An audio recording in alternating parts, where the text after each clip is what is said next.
Es skatos, jā, mēs varam arī sākt šodienas pirmo webināru par tēmu, kā saka, CO2 un piesaist un iespējamais regulējums. Tad es visiem klātesošiem informēju to, ka tiek ieraksts veikts, un pēc tam arī būs iespējams pārējiem noklausīties arī vēlāk kādā brīdī, ja nu kaut kas. Tad webinārs notiek jau Meža īpašnieku biedrība jau 5. gadu organizē dažādas izglītojošas webinārus tieši meža īpašniekiem par šīm aktuālām tēmām. Tad šogad sākam ar šo oglekļu piesaisti un iespējas meža īpašniekiem, un, kā jūs teicāt, ar šo normatīvo regulējumu. Šodienas mūsu runātājs, manuprāt, visvairāk zina, ko tieši var darīt CO2 kontekstā, Normunds Strūve, tad šodien došu vārdu šeit apmēram pusstundas laikā. Ja klātesošiem ir kāds jautājums, droši rakstiet tērzētavā, pēc tam pēc Normunda stāstījuma mēs varēsim droši uzdot jautājumus, un arī Normunds būs gatavs atbildēt par to. Tā kā vārds tev, Normunda. Jā, labdien visiem! Tādā jaukā dienā atradāt laiku tomēr pieslēgties. Nu jā, par to oglekli, kas arvien vairāk un vairāk ienāk arī mežsaimnieku ikdienā, arvien droši vien rada jautājumus un ir vēlmi iegūt arī atbildes. Jau kādu laiku Eiropas līmenī notiek diskusijas par regulējumu arī šajā jomā.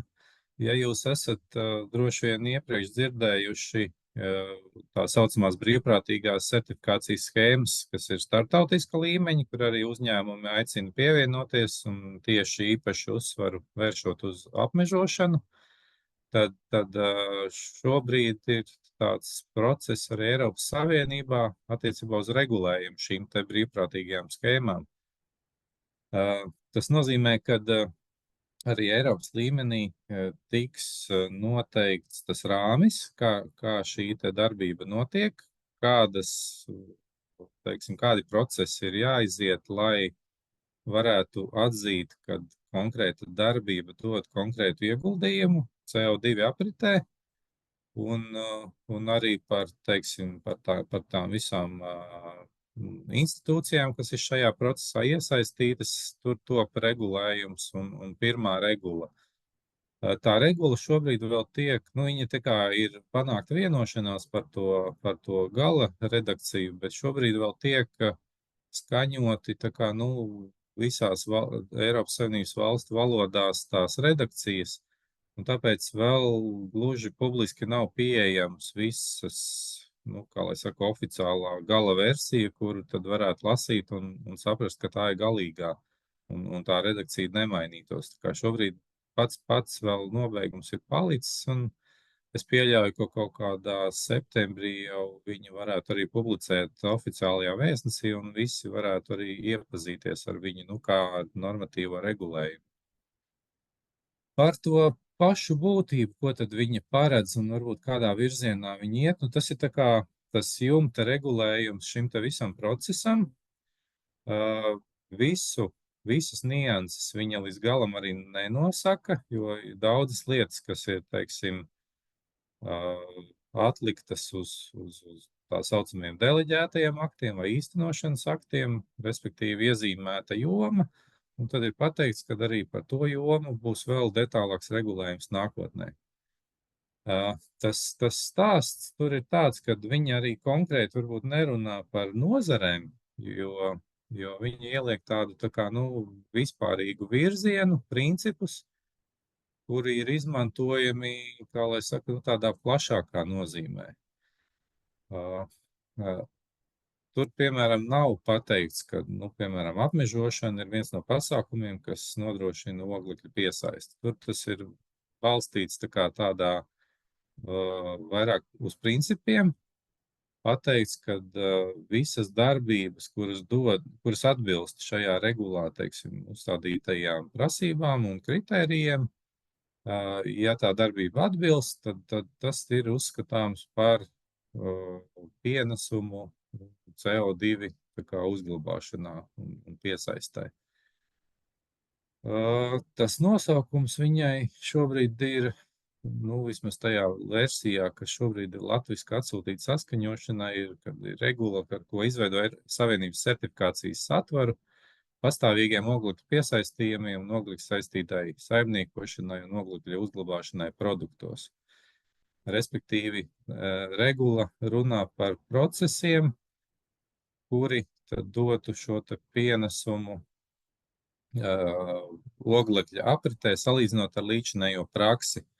Un regulā tas tā arī ir tā kā iestrādāts, kad tas aprēķins, kāds ir tās darbības pienesums, tiek veidots uz to, ka tiek noteikts līdzinējais līmenis, tad tiek aprēķināts tas kopējais ieguvums tajā CO2 apritē, ko šī te konkrētā darbība plānotā dod, un tiek atņemtas arī tās netiešās emisijas, kas ir saistītas ar šīs darbības ieviešanu. Līdz ar to tāda formuliņa pamatā tiek izmantota, un tad tā starpība, kas rodās gala rezultātā, tad ir tas pienesums, ko šī darbība dod, un kuru varētu teikt, ka tas ir tas oglekļa kredīts, ko vēlāk varētu tirgot kādiem, teiksim, uzņēmumiem, kas mēģina savas emisijas mazināt tādā veidā, iegādājoties šos te oglekļa kredītus. Ja mēs skatāmies, teiksim, par to regulas tvērumu, tad principā tajā ir ietverti kvalitātes kritēriji par tām darbībām, kas tiek īstenots Eiropas Savienībā. Tad ir noteikumi, kā aprēķina šos te piesaistījumus, kā viņus verificē un certificē. Tad detālāki noteikumi arī par šo te certifikāciju, kā veidot tās certifikācijas schēmas, un pamatnosacījums tam ir, kad komisija viņas atzīst, un tikai tad viņas var darboties, un arī, tā kā paredz noteikumus certificētu vienību izdošanai un izmantošanai. Ja mēs runājam par kvalitātes kritērijiem, tad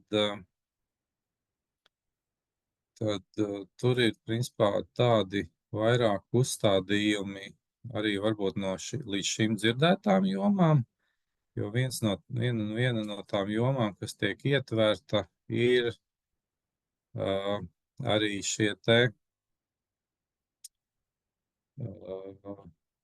taksonomijas regulējumā lietotā pieeja, kur, ja jūs esat dzirdējuši to regulējumu, tad tur ir definēti 6 vides kritēriji vai tādas jomas, un kādu konkrētu darbību, tad skatās tā, lai tā darbība neradītu negatīvu ietekmi uz kādu no tiem 6 vides kritērijiem, un dotu papildus vēl pozitīvu ieguldījumu kādā no šīm te jomām. Un tas princips tiek piemērots arī taksonomijas regulējumā, jeb ilgspējīga finansējuma regulējumā, pēc kuriem tad vērtē, vai tās investīcijas vai finansējums ir ilgspējīgs vai nē. Un tas princips tiek piemērots arī šeit, tad respektīvi, ja mēs paņemam kaut vai to pašu apmežošanu, tad mēs viņu vērtējam pēc šiem 6 vides mērķiem. Viens ir attiecībā uz klimata pārmaiņām, otrs ir attiecībā uz pielāgošanos klimata pārmaiņām, tātad 2 ir attiecīgi uz klimatu vērsti, tad 3.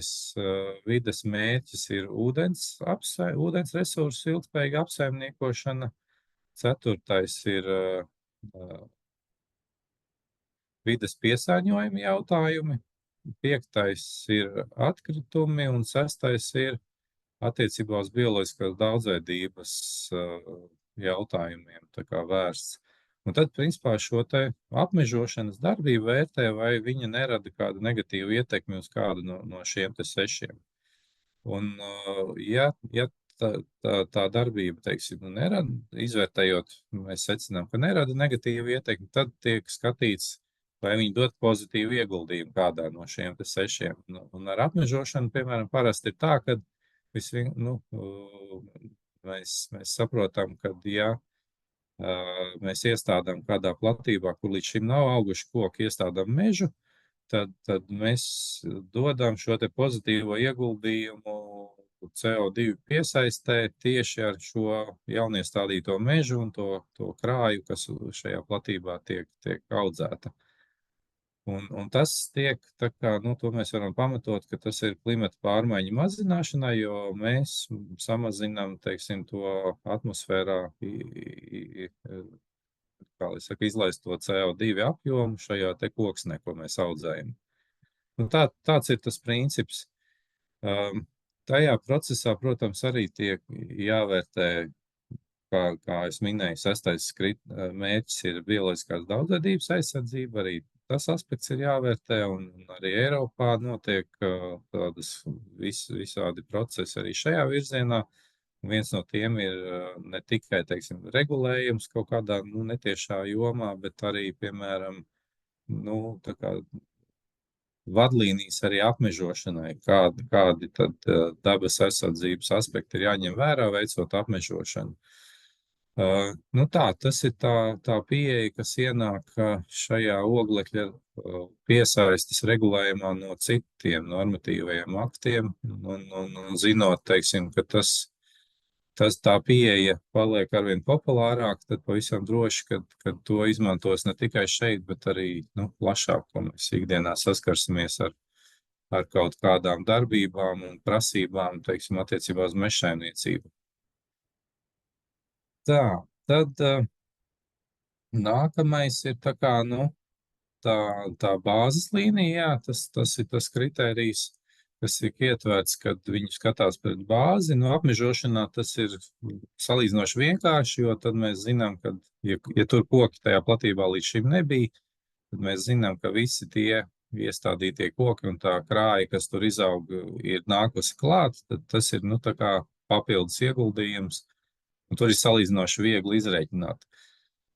Protams, rodās jautājumi, kas notiek ar citām darbībām, arī ar mežsaimniecības darbībām, piemēram, jaunauģu kopšanu vai vēl kaut kādu, piemēram, neproduktīvu mežauģu nomaiņu vai līdzīgām, kuru lielākais izaicinājums droši vien būs pierādīt, kāds tad ir tas pienesums šīs te darbības un kāda ir tā bāzes līnija, pret kuru salīdzināt šo te pienesumu. Tas droši vien,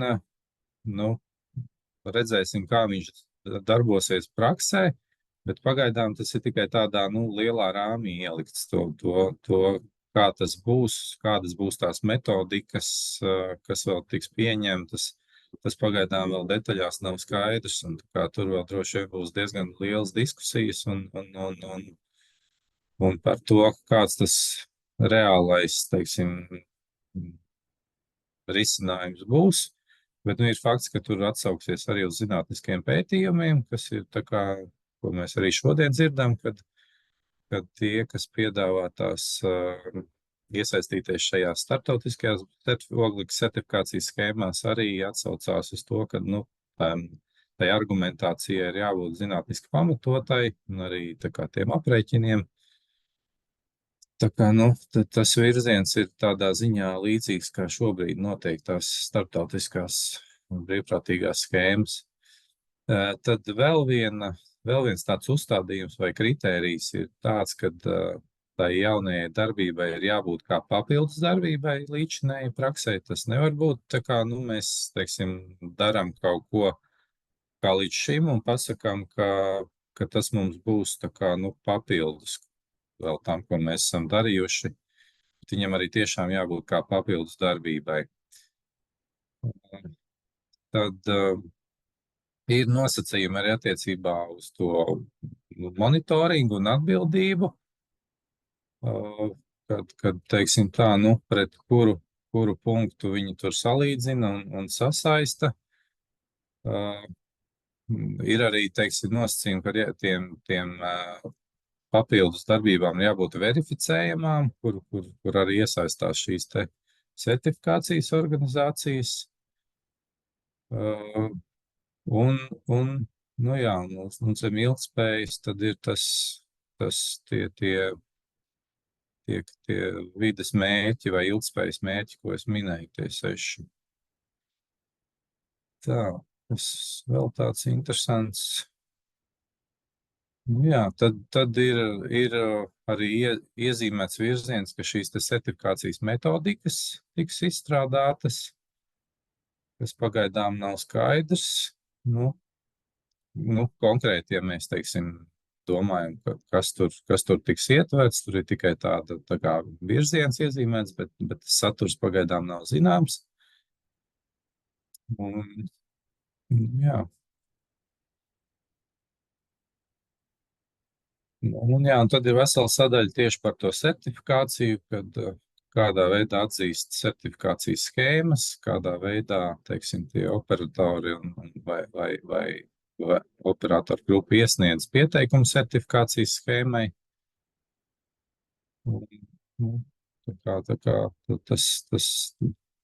Tā struktūra faktiski ir līdzīga kā starptautiskā līmenī, tikai šobrīd iet runa par Eiropas Savienības regulējumu. Ja mēs skatāmies uz mūsu nacionālo, tad mums arī ir ietverts, kā lai saka, tajā klimata likuma projektā virziens, ka šo jomu arī regulē nacionālā līmenī. Tas droši vien, pagaidām ir tikai ierakstīts, kad ministrs kabinets nosaka kaut ko detālāku, bet tas visticamāk izrietēs arī no šīs te Eiropas Savienības regulējuma, kur, ja būs nepieciešams, tad kādas nianses, ietvers šajā te nacionālajā. Bet, es pieļauju, ka arī tas nacionālais diezgan daudz balstīsies uz Eiropas Savienības regulējumu, jo maz ticams, ka valstiskā līmenī mēs radīsim vēl kaut kādu savu nacionālo schēmu, kas būs tā kā, viņa varbūt papildinoša tā Eiropas Savienības vai tajā kopējā rāmī, bet, to droši vien šobrīd grūti ir pateikt, vai kādā virzienā tā nacionālā, teiksim, nacionālais regulējums varētu aiziet. Tas īsumā ir tas lielais rāmis, kas un jaunumi, kas šobrīd notiek tajā normatīvajā regulējumā Eiropas Savienības līmenī. Tā. Kad jūs varat droši arī čatā tērzētām uzdot jau konkrēts jautājums, kas jums pašiem interesē, jo Normons ir tas, kas visvairāk arī tuvāk var interpretēt to, kā Latvija vai kādu ceļu plāno iet šajā CO2 kredīta jautājumā. Dzirdēt tagad? Jā, var dzirdēt, jā. Es atvainojos, jā. Jā, jautājumi. Pirmais jautājums ir, kas tad regulas ietvaros būs bāzes gads, jeb punkts esošajām mežaudzēm? Skaidrs ir par jaunaudzēm, bet kas tad ir esošām mežaudzēm? CO2. Viņš ir vērsts tā kā pret to darbību konkrēti. Ja mēs skatāmies pret darbību, tad, piemēram, ja es teorētiski saku, jaunauģu kopšana, tad kā mēs salīdzinām, piemēram, to audzes gaitu bez kopšanas, salīdzinot ar kopšanu, un kāds ir tas pienesums. Bet man, ja godīgi, vēl, teiksim tā, kamēr mēs to praksē nepārbaudām un nezinām, tur var būt vēl visādi zemūdens akmeņi, un tieši par tām darbībām, kur ir grūtāk novērtēt to pienesumu, respektīvi, kā tā darbība ietekmē to. Tur ir, protams, un pētījumi par jaunauģu kopšanu ir skaidrs, ka, teiksim, arī tās atziņas zinātniskās ir, kad, piemēram, tas dod 20%, piemēram, pieaugumu, salīdzinot ar nekoptu mežaudzi, tad, tas droši vien būs, pat cik tas nav, kā lai saka, tāds viennozīmīgi no vienas institūcijas, kā lai saka, nu, tādi norādījumi vai vadlīnijas, tad tur var būt vēl visādi, jo, ja tur certifikācijas schēma, teiksim, iesaistās kaut kāda un viņai ir savi nosacījumi, kas tiek, teiksim, pārbaudīti, analizēti, tad es pat, nu, neņemos spriest šobrīd, kā tas darbosies praksē. Jo, ja mēs skatāmies, teiksim, tās, nu, starptautisko pieredzi, piemēram, ar kaut kādiem citiem pasākumiem, nu, ne jau pavēlti šobrīd tas aktīvākais ir tieši tā apmežošana, jo tur ir visvieglāk visu tur pārbaudīt. Ir bijuši visādas pieredzes, kaut vai, piemēram, atteikšanās no atmežošanas, kur ir pat starptautiska līmeņa skandāli vai tādi, nu, tā kā pārmetumi, vai tiešām tas ir, teiksim, pamatoti, un vai teiksim, nu, maksāt kādam par to, ka viņš nedara kaut ko viņš varbūt arī tāpat nedarītu. Tā kā, nu, tur ir visādi tie gadījumi, un arī tajās starptautiskā līmeņa brīvprātīgās schēmas par citiem meža apsaimniekošanas pasākumiem it kā vēl tikai, nu, domā un vērtē, kā šīs darbības var iekļaut vai neiekļaut šajā te, nu, oglekļa apritē, oglekļa kredītu apritē. Labi, nākamais jautājums. Vai ir zināms, vai uzkrātos kredītu punktus būs jārealizē, jāpārdod tajā pašā valstī, kur tiek kompensāti? Latvijā pelnīt, Latvijā jāpārdod.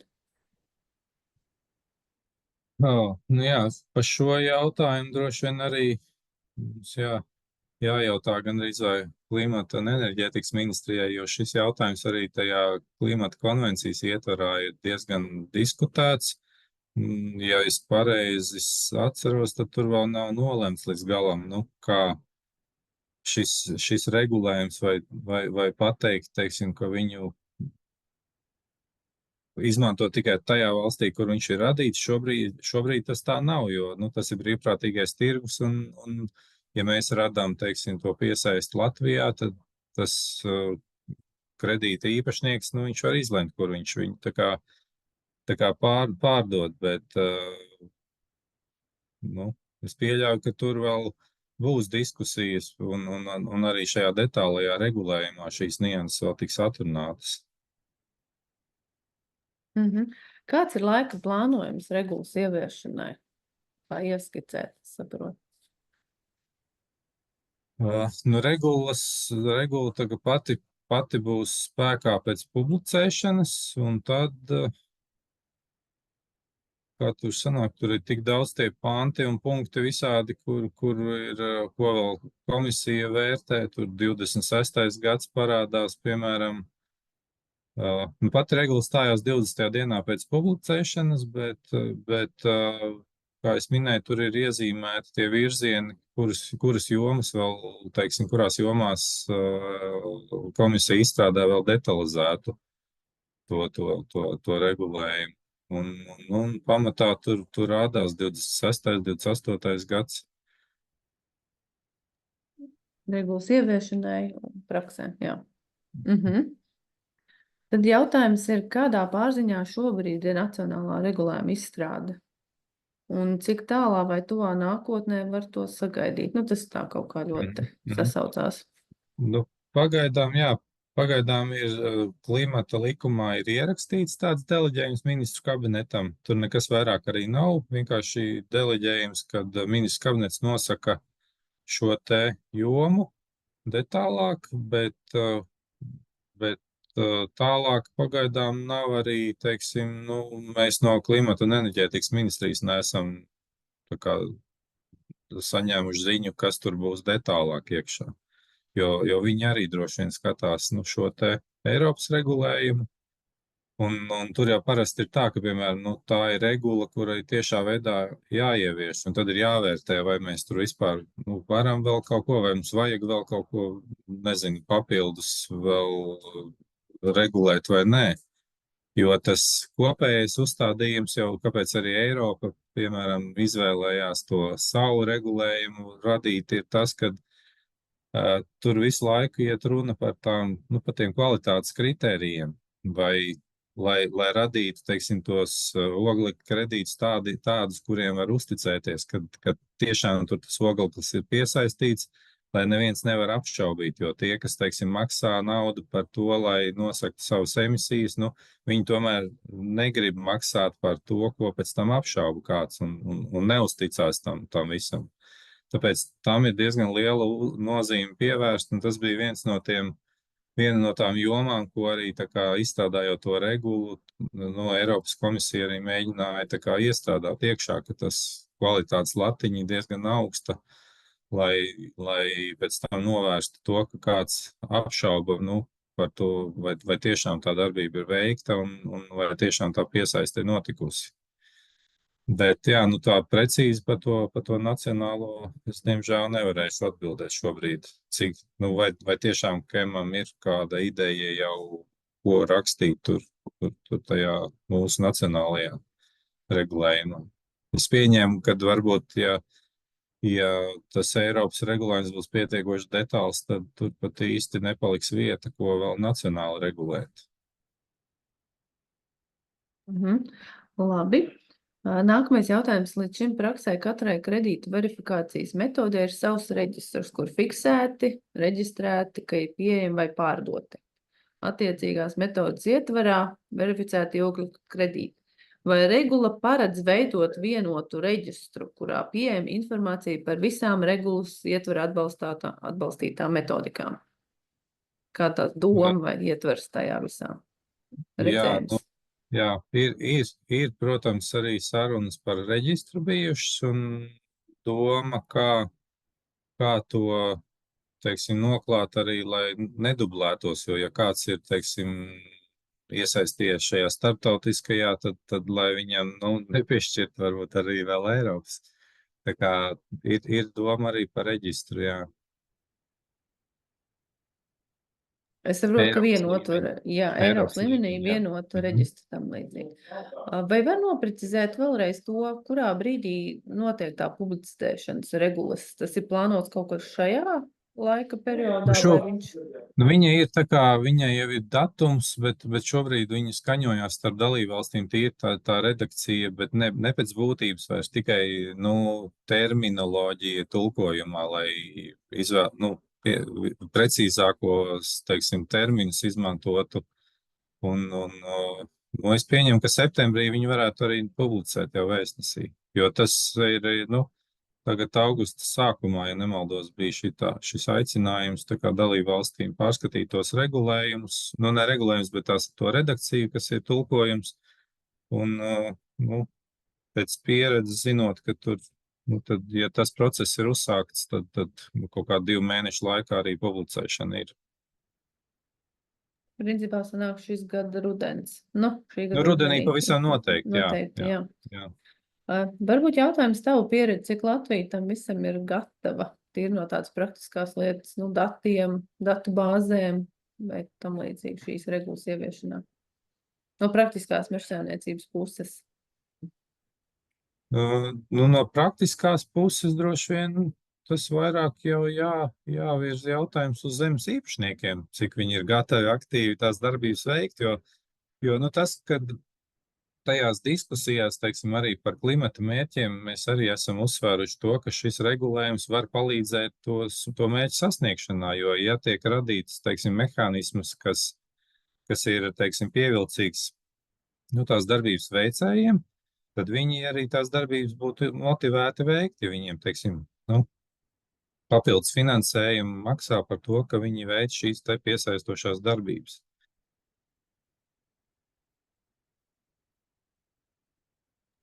Labi, vai vēl kādam ir jautājums, tas laikam no meža īpašniekiem pašiem, bet jautājums, ja kāda auditorijā vēl ir droši var izmantot, Normunds ir klātesošie, ja šobrīd nav, tad varbūt tev vēl kaut kas noslēgumā, pirms mēs beidzam tieši.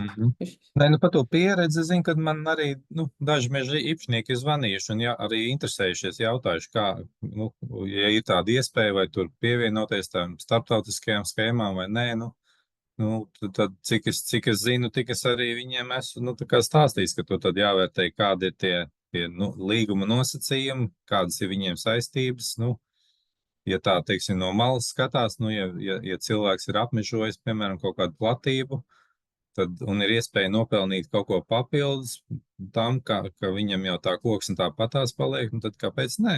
Bet, nu, ir jautājums, kādi ir tie līguma nosacījumi un kādas ir viņam tās saistības. Nu, tas droši vien ir svarīgais, jo tos līgumus jau tos neviens nepublicē. Tas ir tā kā individuāli starp divām pusēm, un tad ir tas droši vien jāvērtē.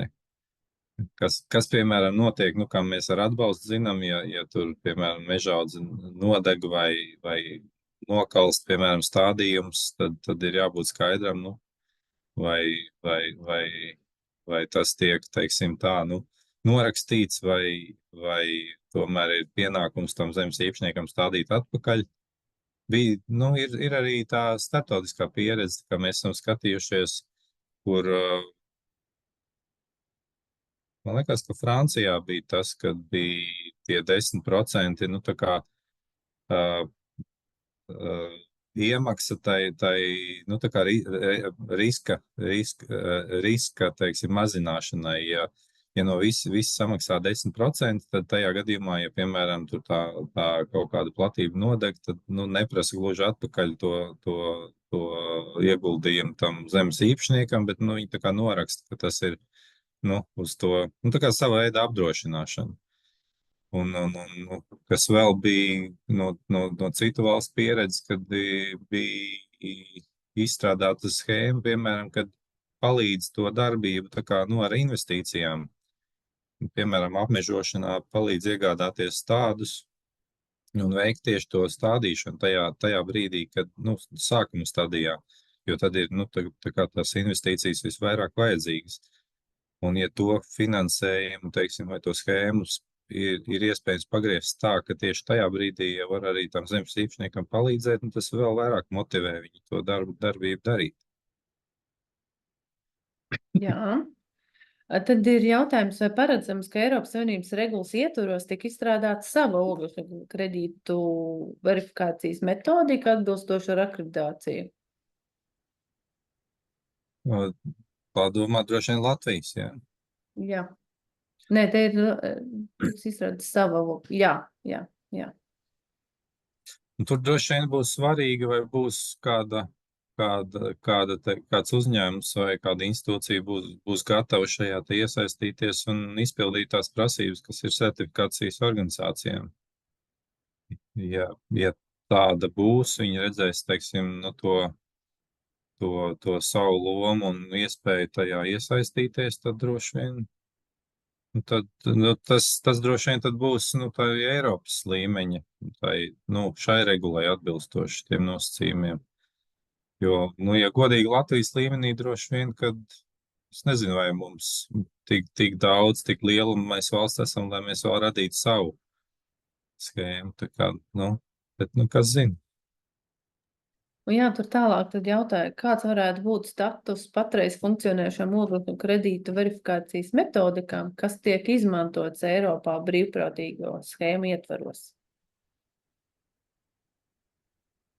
Nu, es pieļauju, ka viņas vienkārši droši vien kaut kādā veidā mēģinās reģistrēt tajā reģistrā, lai nedublētos. Jo to jau droši vien ir iesaistīt, nu, ieinteresētas visas puses, gan tie starptautiskie, gan arī, nu, Eiropas Savienības, teiksim, tie procesa dalībnieki. Lai vienkārši izslēgtu tās, nu, to neusticēšanos jebkādu tām schēmām, nu, ka, teiksim, to finansējumu var dabūt, piemēram, no divām schēmām. Labi, ja vairāk jautājumu nav, jā, tad es teikšu paldies, Normund, bet ar to mums noteikti nebeigsies CO2 kredītu un tās iespējas meža īpašniekiem. Būs nākamais noteikti webinārs, kur pastāstīs jau nedaudz praktiskāk, varbūt par tām iespējām, ko jau tagad varbūt Latvijā dara un zinātnieki dara, kas var palīdzēt pēcāk meža īpašniekam pieņemt lēmumu. Attiecīgi, tā kā sekojiet par nākamajam webināru septembrī par šo praktisko pusi nedaudz vairāk, kur lektors Elma Magaznieks stāstīs par to. Tā kā paldies jums, Normund, noteikti vēl tiksimies, un tad, jā, veiksmīgi vispārējiem klātesošiem. Līdz nākamajai reizei. Jā, paldies, veiksmīgi visiem! Vislabāk!